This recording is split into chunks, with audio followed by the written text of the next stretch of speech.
جو لوگ اللہ پر ایمان لائیں، کہیں کہ ہمارا رب اللہ ہے، پھر اس پر جم جائیں، ان پر فرشتوں کا نزول ہوتا ہے۔ نہ کوئی غم کرو نہ خوف، خوشیاں مناؤ اس جنت کی جس کا تم سے وعدہ کیا گیا تھا۔ اللہ کی ربوبیت پر اطمینان جب انسان کو ہو جاتا، میرا رب اللہ ہے، ربی اللہ، انسان کے لیے نہ کوئی کھٹکا، نہ کوئی خطرہ، نہ کوئی خوف، نہ کوئی حزن۔ جو کچھ ہو رہا ہے کس کے اذن سے ہو رہا ہے؟ اللہ کے اذن سے۔ اللہ کے اذن کے بغیر پتہ تک نہیں ہلتا۔ یہ کوئی اندھا بہرا مادہ نہیں ہے جس سے مجھے کوئی خوف ہو۔ اندھا بھینسا چلا آ رہا ہو اس سے تو ڈرنے کا ہر انسان کو ڈرنا چاہیے، نہ معلوم کس کو ٹکر مار دے۔ لیکن نہیں، اس کائنات کو چلانے والا ایک سمیع و بصیر خدا ہے۔ وہ جو میرا دوست ہے، میرا ولی ہے۔ اللہ ولی الذین آمنوا یخرجہم من الظلمات الی النور۔ اللہ اہل ایمان کا ولی ہے، ساتھی ہے، پشت پناہ ہے، مددگار ہے، حمایتی ہے۔ بتائیے جسے یقین ہو جائے کہ اللہ میرا مددگار، اللہ میرا محافظ، اللہ میرا پشت پناہ، اللہ میرا حمایتی، اس کے لیے کوئی خوف ہوگا؟ اس سے کوئی ڈر ہوگا؟ میں مثال دیا کرتا ہوں ایک بہت سادہ، پنجاب کے دیہات کی۔ تو بڑا چودھری ہے اور کوئی غریب کسان ہے۔ اس غریب کسان کے جانوروں کو ہر وقت اندیشہ ہوگا چوری کا، کوئی میری بھینس کھول کر نہ لے جائے، کوئی میرا بیل کھول کر نہ لے جائے۔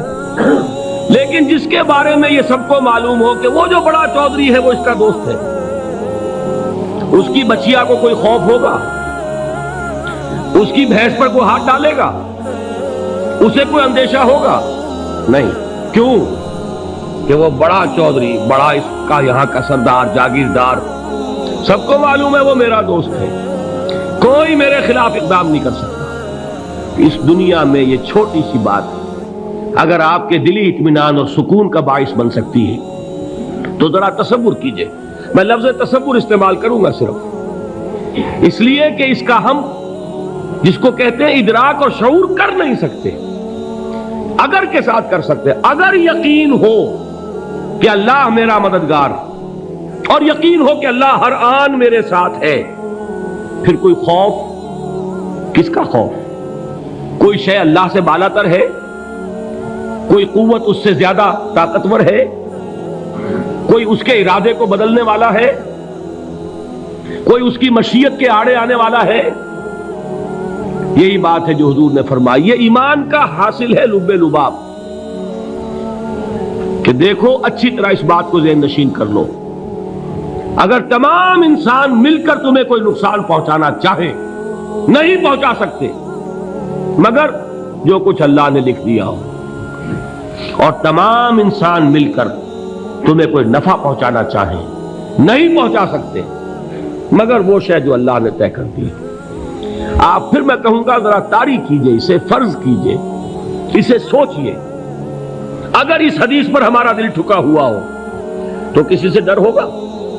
یہ مجھے نقصان نہ پہنچا دے، یہ میری رپورٹ خراب نہ کر دے، یہ میری انکریمنٹ نہ رکوا دے، یہ میرا یہ نہ بگاڑ دے، یہ میرے یہ نقصان نہ پہنچا دے۔ اس کا ڈر، اس کا ڈر، اس کا خوف، اس کی خوشامد، اس کے لیے جا کر طرح طرح سے اپنی عزت نفس کو ذلیل کروانا اس کے سامنے، یہ سب کچھ کیوں کرتا ہے انسان؟ جب سمجھتا ہے کہ اس کے ہاتھ میں میرا کوئی نفع ہے، اس کے ہاتھ میں میرے لیے کوئی ضرر ہے، یہ مجھے کوئی گزن پہنچا سکتا ہے، یہ مجھے کوئی نقصان پہنچا سکتا ہے، یہ میرا کوئی کام بنا سکتا ہے، یہ میری کوئی ضرورت پوری کر سکتا ہے، اسی کا نام شرک ہے۔ جہاں آپ نے یہ سمجھا کہ غیر اللہ کے اندر کوئی طاقت موجود ہے، وہی شرک ہے۔ بتوں سے تجھ کو امیدیں، خدا سے نو امیدی، مجھے بتا تو صحیح اور کافری کیا ہے؟ شرک تو یہ ہے۔ جس پر بھی تمہیں یہ خیال ہے، کلمہ ہے یہ کلمہ سوم، لا حول ولا قوت الا باللہ، ذرا اس پر دل کو کبھی اگر آپ تصور کریں، پھر فرض کریں، دل ٹھک جائے اس پر، کوئی طاقت نہیں۔ یہی بات تھی جو شیخ عبد القادر جیلانی رحمۃ اللہ علیہ نے اپنی وصیت میں اپنے بچے سے کہی. 11ویں دینے والے ہیں، لیکن حضرت شیخ عبد القادر جیلانی کی وصیت اور تعلیمات کو کتنے لوگ ہیں کہ جانتے ہو؟ یہ جن مقامات تک پہنچے ہیں وہ کس چیز کی بدولت پہنچے ہیں؟ انہوں نے جو پیغام دیا وہ کیا تھا؟ اے میرے بچے، جس طریقے سے قرآن مجید میں حضرت لقمان کی نصیحتیں جو ہے نقل کر دی گئی ہیں، میں یہ عرض کروں گا بالفرض اگر قرآن حضرت عبد القادر جیلانی کے بعد نازل ہوا ہوتا تو شیخ عبد القادر کی یہ نصیحتیں بھی قرآن میں درج ہوتی. اتنی اونچی نصیحتیں ہیں. اے میرے بچے، اس حقیقت کو ذہن نشین کر لے، لا فاعل فی الحقیقت ولا مؤثر الا اللہ. اس کائنات میں نہ کوئی فاعل حقیقی ہے نہ مؤثر حقیقی ہے سوائے اللہ. کسی شے میں کوئی تاثیر نہیں اگر اللہ نہ چاہے. آگ جلا نہیں سکتی اگر اللہ نہ چاہے. پانی ڈبو نہیں سکتا اگر اللہ نہ چاہے. زہر ہلاک نہیں کر سکتا اگر اللہ نہ چاہے. کوئی چیز فائدہ نہیں پہنچا سکتی اگر اللہ نہ چاہے. تو در در پہ کیوں سر جھکاتے ہو؟ در در پر کیوں جبیں سائی کرتے ہو؟ سب کے سامنے کیوں ہاتھ پھیلاتے ہو؟ ایک اللہ سے مانگو. ایک اللہ کے سامنے زمین پر اپنی جبین رکھو. لا فاعل فی الحقیقت ولا مؤثر الا اللہ. نظر آتا ہے ہمیں کہ پانی پیاس بجھا دیتا ہے. پیاس بجھانے کی صلاحیت پانی میں نہیں ہے، اللہ کے اذن سے. کھانا بھوک مٹا دیتا ہے، بھوک مٹانے کی صلاحیت کھانے میں نہیں ہے، اذن رب میں. دیکھیے یہی یقین تھا. حضرت موسیٰ علیہ السلام کا واقعہ یاد کیجئے. سامنے سمندر آ گیا ہے، قوم دیکھتی ہے پیچھے کہ گرد و غبار کا طوفان. معلوم ہوا کہ فرعون اپنے لشکر سمیت آ گیا. لشکر جب چلتا تھا تیز رفتاری کے ساتھ تو گرد و غبار کا جو طوفان اٹھتا تھا اس کا تصور کیجیے. اور لمحہ بلمحہ وہ قریب آ رہا ہے. پوری قوم نے کیا کہا؟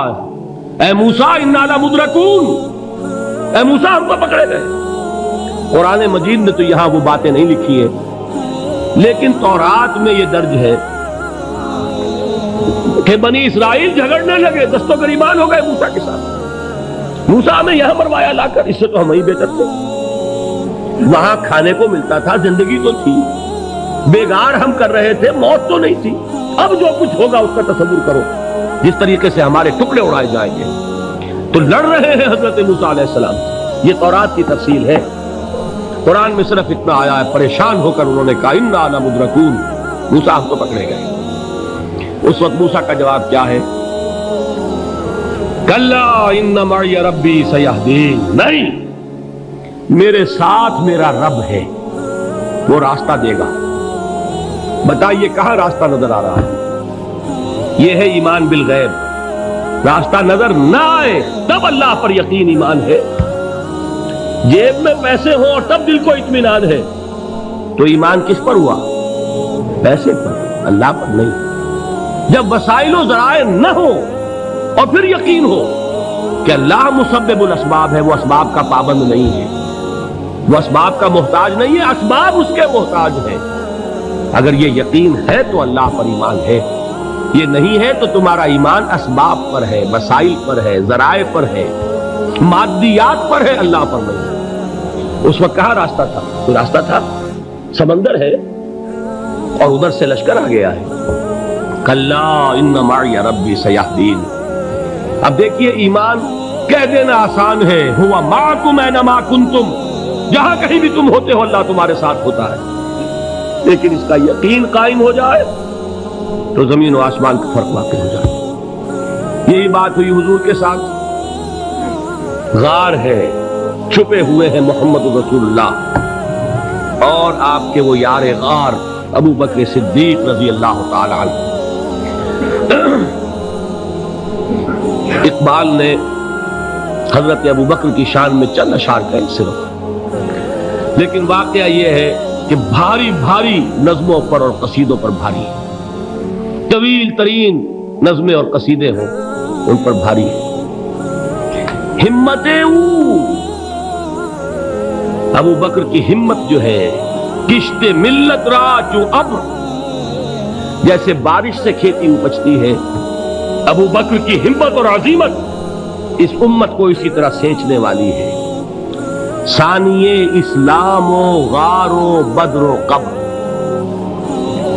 وہ دوسرے تھے اسلام میں، دوسرے پہلے کون تھے؟ انا اول المومنین، حضور فرماتے سب سے پہلا ایمان لانے والا میں، دوسرے ابو بکر۔ ویسے ہمارے ہاں یہ چلتا ہے اختلاف، حضرت علی پہلے ہیں کہ حضرت ابو بکر پہلے ہیں، لیکن اس میں بڑی خوبصورت تطبیق قائم کی ہے علماء نے، اور بہت صحیح ہے۔ چار کے بارے میں فیصلہ ہی مت کرو کہ کون پہلے ہے، ان کی ایک عجیب تقسیم کر دی ہے۔ آزاد مردوں میں، بالغ مردوں میں سب سے پہلے ابو بکر، بچوں میں سب سے پہلے علی، خواتین میں سب سے پہلے خدیجہ، اور غلاموں میں سب سے پہلے زید بن حارثہ۔ بڑی پیاری تقسیم ہے، یہ چاروں ہی پہلے ہیں، ہر ایک کے لیے اولیت ہے۔ اور واقعہ یہ ہے کہ اگر زمانی اعتبار سے تعین ہوگا تو پہلے خدیجۃ الکبریٰ آئیں گی رضی اللہ تعالی عنہ، کسی اور سے بات کرنے کی نوبت بعد میں آ سکتی ہے، پہلے تو اہلیہ محترمہ سے بات ہوئی، آتے ہی پہلی وحی ہوئی ہے، ابھی تبلیغ کا حکم نہیں تھا، کس کو بتایا واقعہ؟ ابھی اپنی نبوت کی تبلیغ کا تو حکم ہی نہیں آیا، واقعہ کس کا ہے؟ وہ خدیجہ کا ہے۔ جب کہا ہے کہ خشیت علی نفسی، مجھے اپنی جان کا اندیشہ ہے، تو کیا جواب دیا خدیجہ نے رضی اللہ تعالی عنہا؟ وہ صدیقۃ الکبریٰ ہے، صدیقات جو ہے خواتین ان میں چوٹی پر خدیجۃ الکبریٰ ہے رضی اللہ تعالی عنہا، اور صدیق جو مرد ہیں ان میں صدیق اکبر ہے ابو بکر صدیق رضی اللہ تعالی عنہ، لیکن صدیقات میں چوٹی پر۔ جب حضور نے فرمایا خشیت علی نفسی، کیا فرمایا، کیا عرض کیا، کیسے تسلی دی؟ نہیں نہیں، اللہ آپ کو ضائع نہیں کرے گا، آپ غریبوں کے ہمدرد ہیں، آپ مساکین کے تکالیف رفع کرنے والے ہیں، آپ بیواؤں کی سرپرستی کرتے ہیں، آپ مسافروں کی خدمت کرتے ہیں، اللہ آپ کو ضائع نہیں کرے گا۔ یہ یقین ہے اس خاتون کے اندر۔ خیر وہ ایک علیحدہ بات ہو جائے گی۔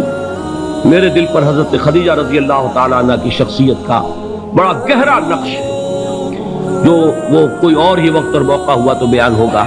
بہرحال اقبال نے ایک مصرے میں جو چار اولیتیں جمع کر دی ہیں، ہمتیں او کشت امت را چو ابر، ثانی اسلام و غار و بدر و قبر۔ اسلام میں حضور کے بعد پہلے کون؟ ابو بکر۔ غار میں حضور کے ساتھ کون؟ ابو بکر۔ بدر کی رات اللہ کا رسول سربسجود، وہ جھاڑ، وہ گھاس پھوس کی جو جھونپڑی بنائی گئی تھی، اور وہاں تلوار ننگی لے کر پہرا دینے والا کون؟ ابو بکر۔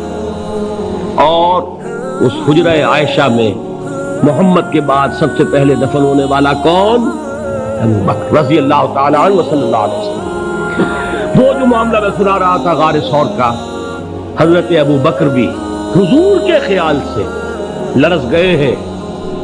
آپ کو یاد ہوگا کہ جا کر پہلے تمام جتنے سوراخ تھے انہیں بند کیا ہے، ایک سوراخ رہ گیا تھا جس کو بند کرنے کے لیے کوئی کپڑا نہیں تھا، وہاں اپنی ایڑی رکھی ہے، تب کہا ہے حضور سے تشریف لائیے، اور اپنے زانو پر حضور کو لٹایا ہے، اور وہاں کسی موذی جانور نے کاٹا ہے، حضور کی آنکھ لگ گئی تھی، اس وقت اس بل کے اندر جو بھی بچھو ہے کیا ہے واللہ عالم، اس نے کاٹا ہے، اس کی تکلیف کی وجہ سے ابو بکر کی آنکھوں سے آنسو ٹپک گئے، حضور کے چہرے مبارک پر پڑے ہیں، تو حضور جاگے ہیں، معاملہ کیا ہے؟